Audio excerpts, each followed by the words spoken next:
Ambisyoso laban sa propeta ng kadiliman.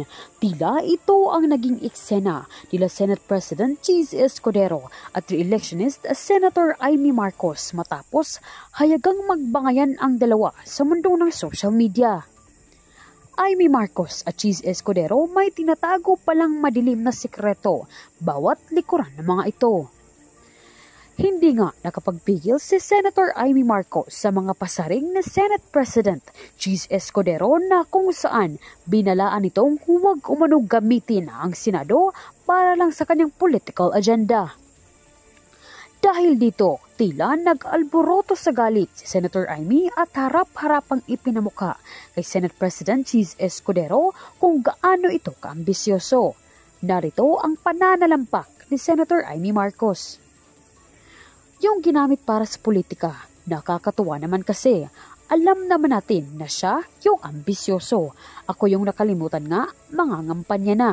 Dahil sa bangayan na ito, isang malaking backlash ang nangyari nang ipinalabas ni na Senator Amy Marcos at Sara Duterte ang kanilang political ad na kung saan ang tema nito ay itim kasabay ng pagsalubong ng Semana Santa. At dito na nga nagsimulang sumagot si Escudero na aningay mag-ingat sa mga kampo ng kadiliman, ugat ng ikinalindol ng bawat panig ng dalawa. Samantala, narito ang kabuuang ulat. Cheese Escudero's Lenten message, mag-ingat versus propeta ng kadiliman. Pinag-iingat ni Senate President Francis Cheese Escudero ang mga mamamayan laban sa kanyang mga tinaguriang mga propeta ng kadiliman na ang pangunahing pakay ay takutin ang sambayanan sa pagsasabing hindi maganda ang kinakaharap nila dahil sa palpak na pamumuno ng gobyerno. Huwag tayong magpadala sa mga propeta ng kadiliman na nagsasabing itim at hindi makulay at hindi maliwanag ang bukas, sabi ni Escudero sa kanyang mensahe ngayong Semana Santa. Ang pahayag ni Escudero ay kasunod ng paglulunsad ng bagong political advertisement ni Senator Amy Marcos na iniendorso ni Vice President Sara Duterte gamit ang temang itim na may kahulugang ipaglalaban tayo ni Amy Marcos.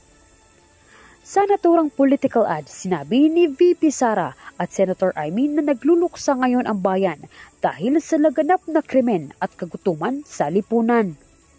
Ito naman ang buwelta ni Escudero sa dalawa.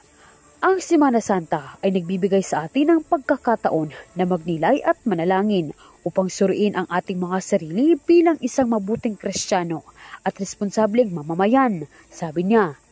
Ito ang panahon upang isantabi muna ang anumang hidwaan, panggagamit, panlalamang, pagkakaiba ng pananaw at ang politika na madalas naghahati sa atin, dagdag ng leader ng Senado. Ngayong panahon ng Semana Santa, nanawagan din si Cheese sa mga kapapolitiko na iwasan muna ang mga pahayag na nagdudulot ng pagkakahati-hati ng mga mamamayan para lamang sa kanilang pansariling ambisyon.